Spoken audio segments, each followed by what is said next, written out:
Please stand for the reading of God's word. Psalm 56. According to the choir master, according to the dove on far-off terebinths, a miktam of David, when the Philistines seized him in Gath. Be gracious to me, O God, for man tramples on me. All day long an attacker oppresses me. My enemies trample on me all day long, for many attack me proudly. When I am afraid, I put my trust in you, in God, whose word I praise. In God I trust, I shall not be afraid. What can flesh do to me? All day long they injure my cause. All their thoughts are against me for evil. They stir up strife, they lurk, they watch my steps, as they have waited for my life. For their crime will they escape? In wrath cast down the peoples, O God. You have kept count of my tossings. Put my tears in your bottle. Are they not in your book? Then my enemies will turn back in the day when I call. This I know, that God is for me. In God, whose word I praise, in the Lord, whose word I praise. In God I trust, I shall not be afraid. What can man do to me? I must perform my vows to you, O God. I will render thank offerings to you, for you have delivered my soul from death. Yes, my feet from falling, that I may walk before God in the light of life. This is God's word. You may be seated. Well, today's psalm, if you've been with us through the Psalms, you'll notice today's psalm is similar to last week's in that it too is a song sung to God in the midst of intense conflict. This psalm actually has a title that helps us understand that it was written during a very low point in King David's life, when he was seized by the Philistines in Gath. Here's the context from 1 Samuel. God was displeased with King Saul. Remember, King Saul is the original first king of Israel. God was displeased with him, rejected him because he disobeyed him, and then God had David anointed as king in his place. But as we are very well aware of, many rulers tend to double down on their insanity rather than changing their ways. So instead of Saul repenting, Saul digs even deeper into his rebellion, and he becomes obsessed. He becomes obsessed with hunting David down. And during this time, David, this overlap of the ages, he's been anointed king, but has the throne yet. Saul still has the throne and all the power. During that time, David has to trust and walk faithfully while he waits. He waits for God to establish him on the throne that he was anointed for. Now, a while back, I think it was 4 weeks back, we saw another psalm retelling another story of David's life, and that was how Saul had Doeg, the Edomite, massacre the entire town of Nob. Because, why? Because the priests there helped David out. They fed him and his men. That's how obsessed Saul was. Well, immediately after that incident, David makes the desperate decision to flee, to run away to the land of Gath, which is in the land of the Philistines. And you have to understand how crazy this really is. The Philistines, you'll remember, were great enemies of Israel, right? And at this very time, they were actually at war with Israel. Do you guys remember how David killed Goliath?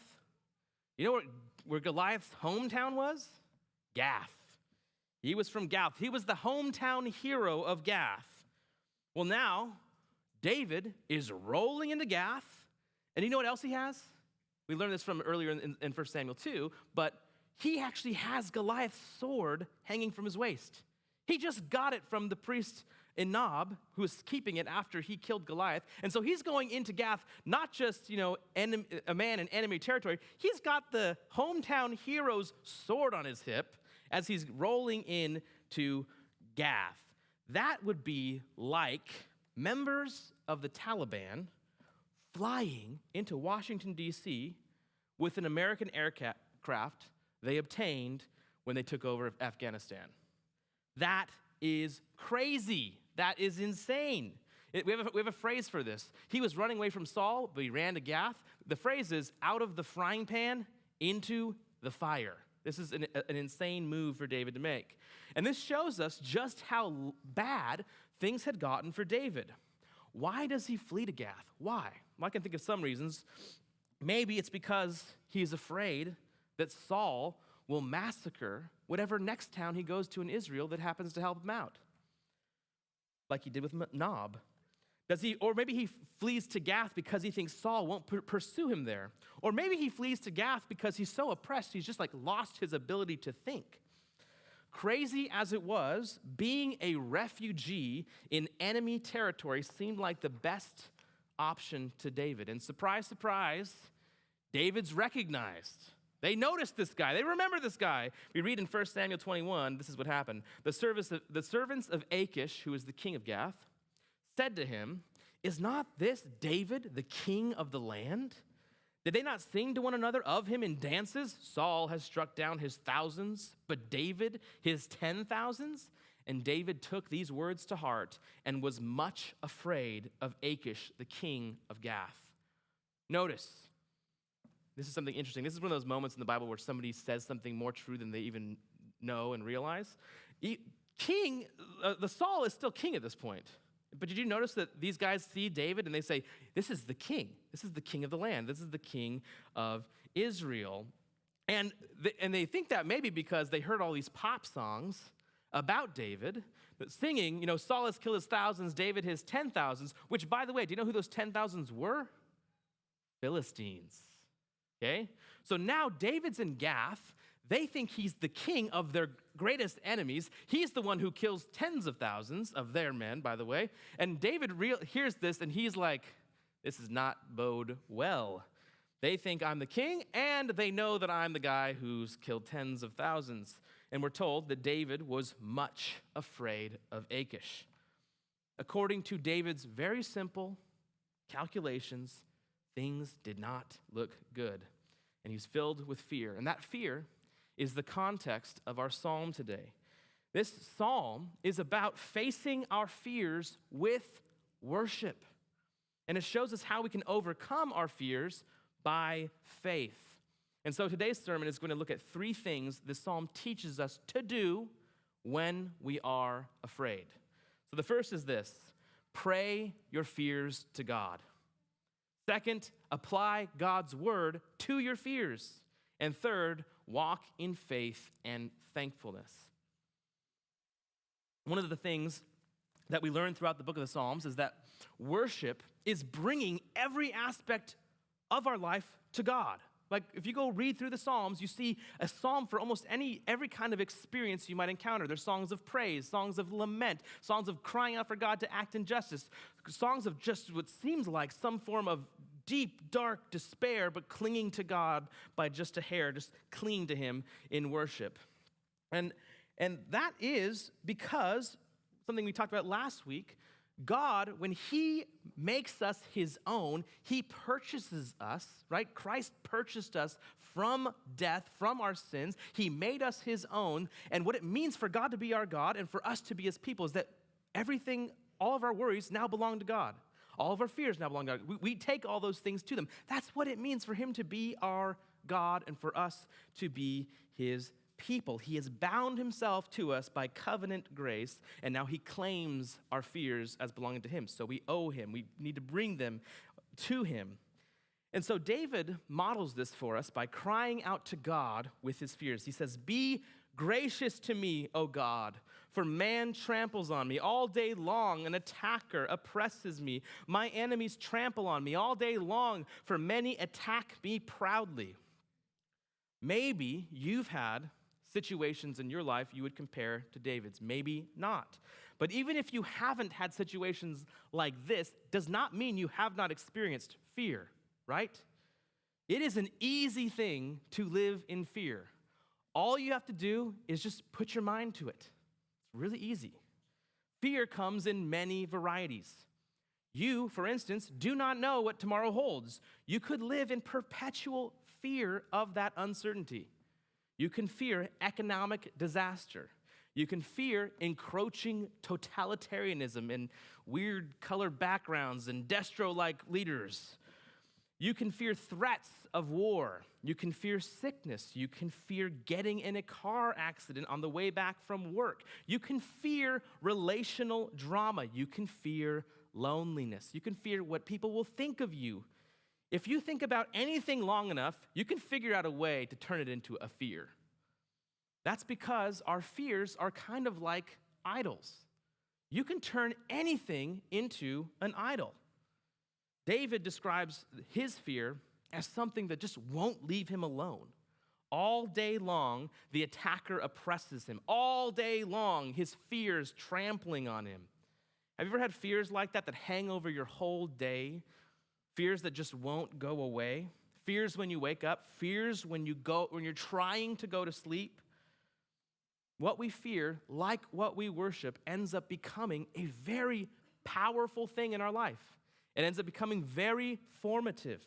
And this is one of the reasons why rulers love to use fear to control people. We've seen that fear can shut down countries. Fear can also destroy relationships. Fear can turn you into a monster.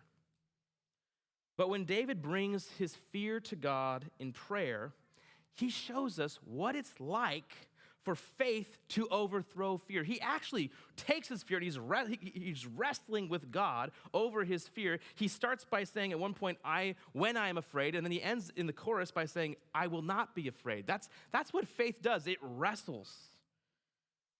The greatest weapons we have against our fears is our faith in God. We read in Philippians that the antidote to our fears and anxieties is prayer to God. Listen to this. Do not be anxious about anything, but in everything by prayer and supplication with thanksgiving, let your requests be made known to God. Your anxieties, your fears, you know what they are? They are testing grounds for your faith. They become the opportunities where you will either practice trust in God or you will be dominated and controlled by your fear. The way that you rely on God is by going, this is the practical step. The way you rely on God is by going to him in prayer, Philippians tells us. We bring our fears to him in prayer. We plead with him in supplication. We bring our requests to him with thanksgiving, knowing that we have a God who hears us, knowing that we have a God who loves us. He has proven his love for us. He has proven his love for us most clearly through the cross, where Christ bore our sin in order to save us from it. What would he want to withhold from us that would be good for us if he gave us that?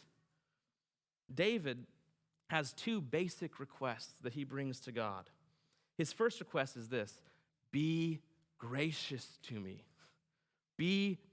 I heard someone say, that's praying ground right there. Be gracious to me. This is the prayer of someone who knows that God is able to be gracious to him. This is a prayer of someone who knows God is able to rescue him from his fears and that he trusts that God can do something he cannot do. That's why he needs grace. He needs mercy. He needs God to do something that only he can do. The second request we see in this psalm, there's basically two requests with a lot of wrestling in faith, is this: in wrath, cast down the peoples, O God.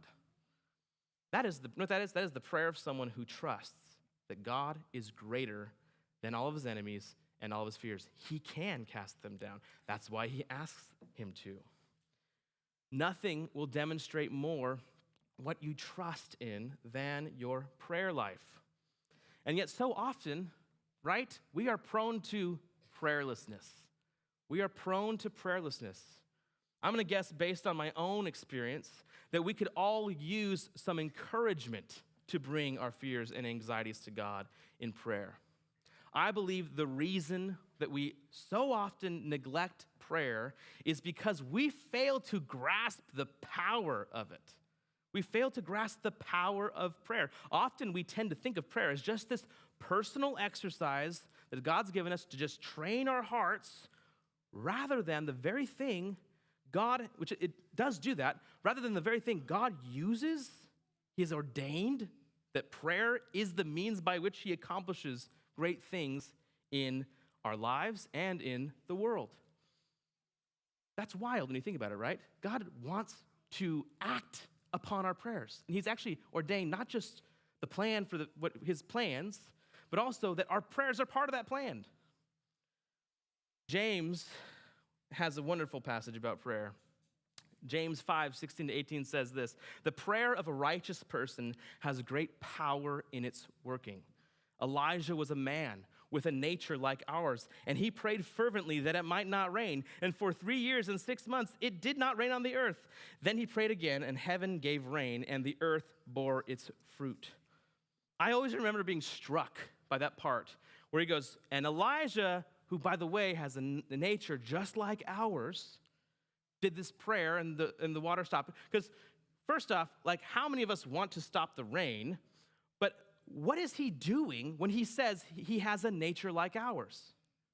What is he doing there? You know what he's doing? He's encouraging his readers by saying, you have access to this same power that Elijah did. He doesn't want us to think of God answering prayer as being this rare thing that only happens to the super saints in the Bible. He wants to remind us we have a nature just like Elijah. No, because Elijah wasn't about Elijah. His prayer is about God. Just like you and me, we don't bring anything to the table, but when we go to God with prayer, we're going to him. He has all the power. And this is the mysterious reality of prayer. God, in his mysterious sovereign plan, like I said, has ordained that simple prayer is a means through which he acts wonders on behalf of his people. As John Frame put it, God ordains that crops will grow, but not without water and sun. He ordains that people will be saved, but ordinarily not without the teaching of the word. And he ordains that we will have everything we truly need, but not without prayer. If we rely on our strength, we will get what our strength can do. If we rely on our eloquence to do something, we will get whatever our eloquence can do. Prayer is powerful because it relies on God for what he can do. And what can God not do? I think we neglect prayer sometimes because we have such a timid understanding of its power. Another reason why we might neglect prayer is because the evil one really wants us to be prayerless. He wants us to be prayerless. This guy, Samuel Chadwick, wrote this: Satan dreads nothing but prayer. His one concern is to keep the saints from praying.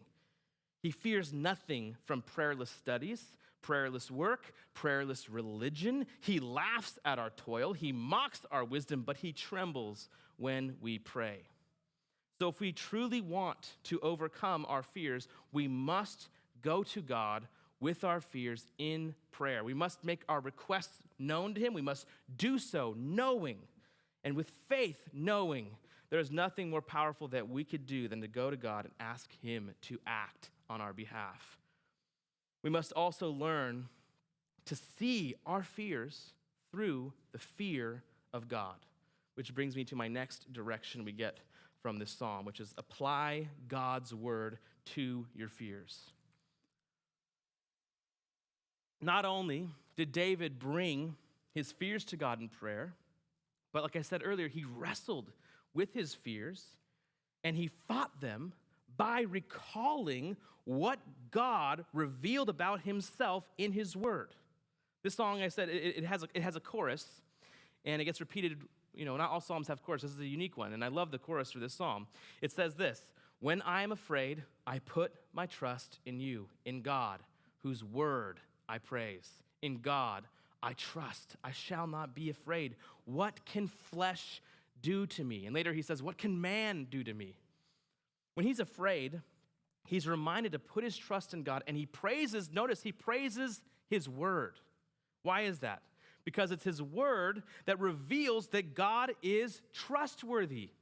It's his prayer it's his word that reveals God's attributes and his character. It reveals his power. It reveals his compassion. It reveals his covenantal faithfulness to his people. And it reveals that God has, in fact, on numerous occasions, intervened in history to act on behalf of his people. Why would we think God wouldn't do that for us now?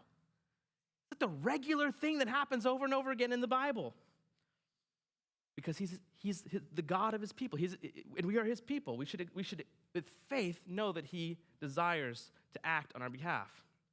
But he always knows what is wise for us to have. And so we remember that he is also wise. And also we remember to be persistent in our prayer, right? We need to be persistent like that persistent widow that Jesus talks about, who keeps annoying the, I think it's the landowner with her request. That's the kind of prayer we need to have. When we go to God's word, we see what he's like. When you remember that God created the world by simply uttering his word, you trust that it would be easy for God to crush your enemies with a word. When you remember that he took dust and he breathed into it to create man, you trust that your life is in his good hands. When you remember that what man intended for evil, God has often used for good, you trust that God's plans are greater than the evil plans of those in the world. When you remember that God once miraculously crushed Egypt, the greatest military power in the world at the time, you trust that there is no earthly power which is not laughable in God's sight. That's just a little bit that we learn about God from Genesis 1 through some of Exodus. We have 66 books telling us what God is like. And so David looks to his problem. He asks, in light of trusting God, what can flesh or man do to me? And it's kind of an odd question when you think about it, right? Because we know what man can do to us. Man can steal from you. Man can hurt you. Man can torture you. He can even kill you. In fact, David knows what man can do to him very well, because immediately after he says that, he goes on to say this: all day long they injure my cause. All their thoughts are against me for evil. They stir up strife, they lurk, they watch my steps. As they have waited for my life, for their crime will they escape in wrath. Cast down the peoples, O God. The point of saying, what can man do to me, is not that David is trying to be naively optimistic. That's not what is going on here. There is a meme out there floating in the internet. Maybe you've seen it before. It's this cartoon dog, and he's sitting at a table with a mug of coffee, and he's in this room, and the room is just on fire, flames all around the cartoon dog, and the dog. He just has this goofy smile on his face, and the little word bubble says, "This is fine." He's in this flaming room with his cup of coffee. This is fine. That is not what we are called to as Christians. That is not the naively optimistic faith we are called to as Christians. David is not here positive thinking himself into pretending his problem is not really that bad. He was in a big pickle. We don't see this naive optimism in the life of David. We don't see it in the life of Paul, and we sure don't see it in the life of Jesus. When he asks, what can man do to me? The point is that man cannot do anything to you which compares in the slightest to what God can do to you or for you. Knowing this keeps us from fearing men, which the fear of men enslaves us, and it makes us unfruitful in our lives. It makes us unfruitful in righteousness. When you are haunted by fear, you are also simultaneously not living a life of joyful gratitude, looking at what God has given you to walk in, because that fear just clouds everything. So God wants us to walk through this wrestle of saying, when I'm afraid, I trust in you, I will not be afraid. And this question, what can man do to me, reminds me of something that Jesus told his disciples. He says, and do not fear those who kill the body but cannot kill the soul. Rather fear him who can destroy both soul and body in hell. What is Jesus saying there? He's saying, God is more worthy of your fear than any man. Than any man. The most important thing is for you to be made right with him. And if you are made right with him, what reason have you to fear? And so when David looks honestly at his fear and compares his fear with what he knows about God, he goes from saying, when I'm afraid, I shall not be afraid. That is what happens when you compare your fears with who God reveals himself to be in his word. William Gurnall, a Puritan from the 1600s, said this: "We fear men so much because we fear God so little. One fear cures another. When man's terror scares you, turn your thoughts on the wrath of God. God is greater than your fear. To fear God is actually to be rescued from all of your other fears. And when we encounter our own fears, we need to do the same thing. But it isn't simply the fear of God that rescues us from our fears. If all we had was fear of God and nothing else, how would we not just simply live in terror, right? To be terrified of God and in despair. After all, who are we before God? We are sinners before God. There's reason to fear God that would be terrible to live in that state all the time. But God's word, again, does not just reveal his might, his power, his holiness, or his wrath. It also reveals his unfailing, steadfast love, his compassion, and his care for his people. And so David goes on to praise God for his love. He reminds us that this love of God is demonstrated in that he keeps track of every sleepless night. He keeps track of every tear of David. He cares for David that much. He cares for you that much. Your tears matter to God. Your tossing and turning matter to God. It says this: "You have kept count of my tossings. Put my tears in your bottle. Are they not in your book? Then my enemies will turn back in the day when I call. This I know, that God is for me." Did you know that God keeps track of every tear? That he's not unaware of your tossings and your turnings, that he keeps a record of them, that they will not be wasted in the eyes of God. Do you know that God will not abandon you? This is what the love of God is like, and this is demonstrated climactically in the gospel of Christ. What does it mean, after all, that God is for me? How far does that go? What cure has he found for all those tears and those tossings? Romans 8 says this: "What then shall we say to these things?" After a list of things that are just beating him up. "If God is for us, who can be against us? He who did not spare his own son, but gave him up for us all, how will he not also with him graciously give us all things?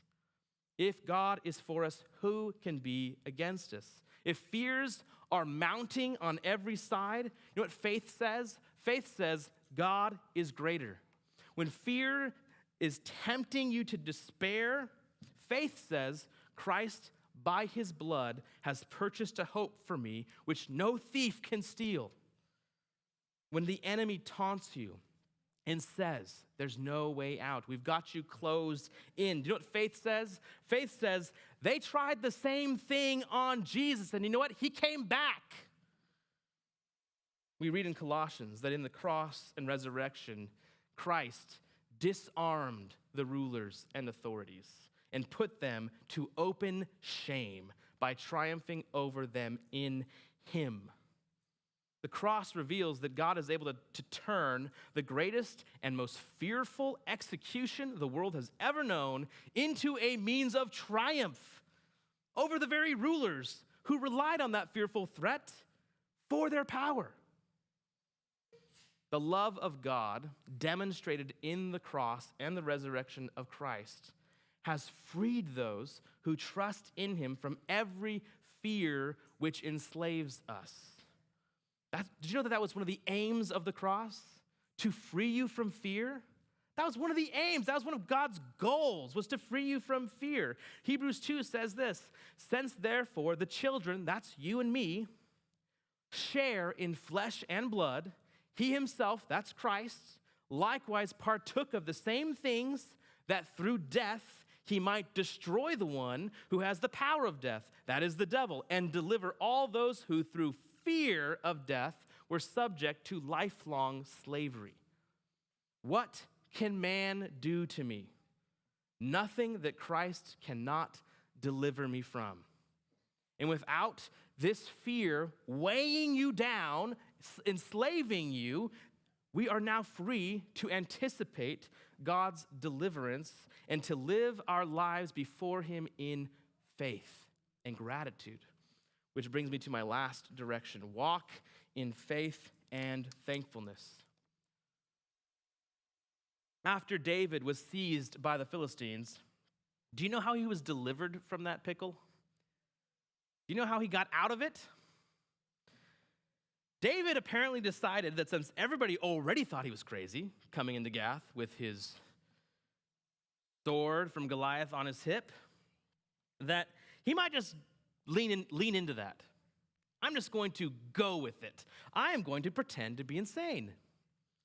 And this is what happened. It says here that so he changed his behavior, that's David, before them, and pretended to be insane in their hands and made marks on the doors of the gate and let spittle run down his beard.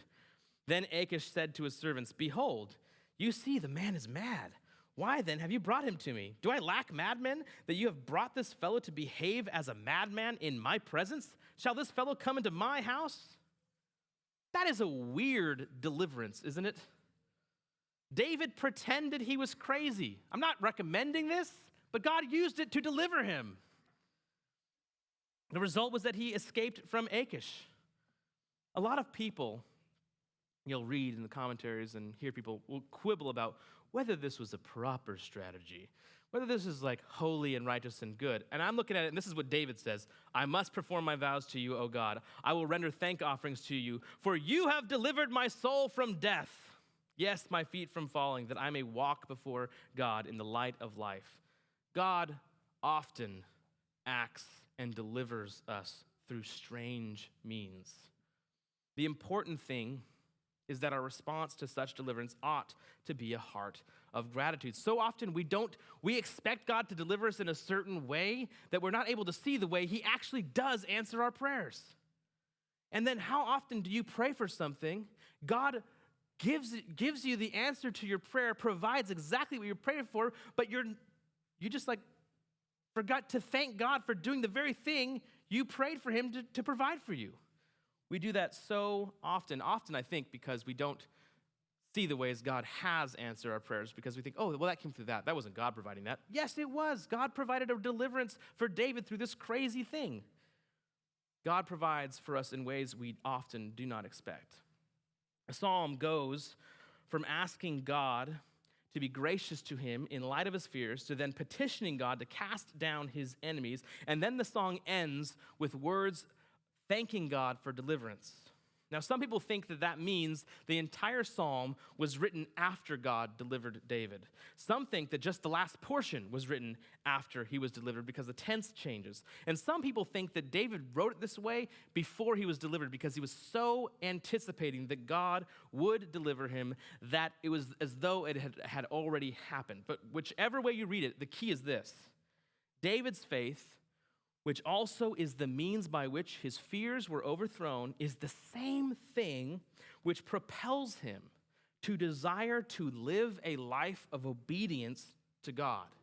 David's faith is not a passive faith. It is a faith which desires to respond to God's kindness to him by performing his vows to God. It is a faith which desires to live in gratitude to God. It is a faith that sees his deliverance as being for the sake that he might walk before God in the light of life. It is a faith that desires, in other words, to live all of his life Coram Deo, before the face of God. That's what that means, Coram Deo. If you didn't know, that's our church name. This is the same faith we see in Ephesians 2.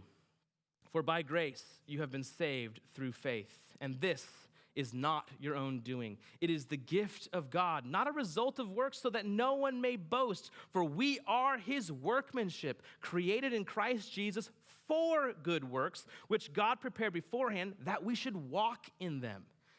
Paul here is at pains to make it abundantly clear, you don't do anything to earn your salvation. It's completely by grace and faith, and even that faith was a gift of grace to you. But He has done this for you so that you would be his workmanship to walk in the good works he has for you. And this is the interesting thing. Those good works that we're called to will often simultaneously be the kinds of things that might provoke our enemies to trample on us or attack our cause. David says he was delivered from death so that he might walk in the light of life. When light shines in darkness, darkness sometimes doesn't like it, like Jesus said. And this is the judgment. The light has come into the world, and people love the darkness rather than the light because their works were evil. For everyone who does wicked things hates the light and does not come to the light, lest his works should be exposed. The faith that walks in light and good works might very well provoke a response from darkness that results in our crying out to God to rescue us from our fears. What did they do to Jesus, after all, when he came as light? They hated the light so much they crucified him. The faith that David demonstrates here is the same faith we see in Hebrews 11. Hebrews 11 shows model after model of someone living their life in faith, this guarantee of the hope that is waiting for them. In fact, the Hebrews 11 describes their faith as looking forward to a city whose designer and builder is God. So they have this future hope that propels their faith here. But one of the surprising things about their faith here is that even though it's looking forward to what God will build, it's surprisingly invested and active in building in the cities we find ourselves in here. You ever notice that about Hebrews 11? What kind of faith do we see in Hebrews 11? Faith resulting in immigration, faith resulting in child rearing, faith resulting in passing down legacy, faith resulting in defying tyrants, faith resulting in fighting sin, faith resulting in espionage, faith resulting in extinguishing fire, faith resulting in conquering kingdoms, faith resulting in escaping the sword, faith resulting in fighting in wars, faith resulting in suffering torture and martyrdom, faith resulting in enforcing justice. Someone told me that Martin Luther once said, faith is a busy little thing. It's true. It is. True faith is active in the world like this. That's definitely what we see in Hebrews 11, a very busy little thing. I think it was Marx, who said that religion is the opiate of the masses. Maybe that's true for the religions that focus on transcendental meditation, or the view that faith needs to be completely private and personal and internal. But this faith in Hebrews 11, it's not the opiate of the masses. This is the monster energy drink of the masses. This is the double shot espresso of the masses. This is faith that turns the world upside down like they accused the apostles of in the book of Acts. This is what the power of the gospel of Christ does. Christ transforms cowards or transforms those with a heavy burden of anxiety on their back, transforms them from trembling in fear to becoming bold proclaimers of the gospel who live in gratitude and are even willing to suffer martyrdom because of their confidence and joy in Christ. That's what happened to Peter, right? First, what did he do? He was terrified of being associated with Jesus when he was going to be crucified, and in fear, he betrayed Christ. And then what happened after that? Peter, after meeting the resurrected Lord, went on to proclaim Christ boldly and even face his own martyrdom. Well, how can that be? Listen to Peter's own words. In this you rejoice, though now for a little while, if necessary, you have been grieved by various trials, so that the tested genuineness of your faith, more precious than gold that perishes though it is tested by fire, may be found to result in praise and glory and honor at the revelation of Jesus Christ. Though you have not seen him, you love him. Though you do not now see him, you believe in him and rejoice with joy that is inexpressible and filled with glory, obtaining the outcome of your faith, the salvation of your souls. Peter had Christ, and he encouraged his hearers that they can endure every trial because they have Christ. Because of having Christ, you have everything. Christ had made him his own by dying for his sins on the cross. And because of that, he had joy, even though his faith was tested by fire. Again, not the naively optimistic joy, the joy that is with you as you are walking through the valley of the shadow of death. He was freed from his fears by the fear and love of God. And so also are we freed from our fears. Amen? Let's pray. Father, we are reminded how easily we forget. We forget your might, your power, your love, your compassion. We forget that you sent Christ on our behalf. And because of that, what would you not also do for us that is for our good? Lord, as we walk through various trials and anxieties and suffering and fears, would you help us to be a people who by faith wrestle those things down to the ground and trust in you? Help us to be a people who learn this strange thing where we can rejoice even in the midst of hard, dark nights of the soul and dark periods of our life.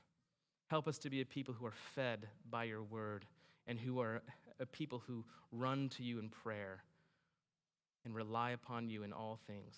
In your name we pray, amen.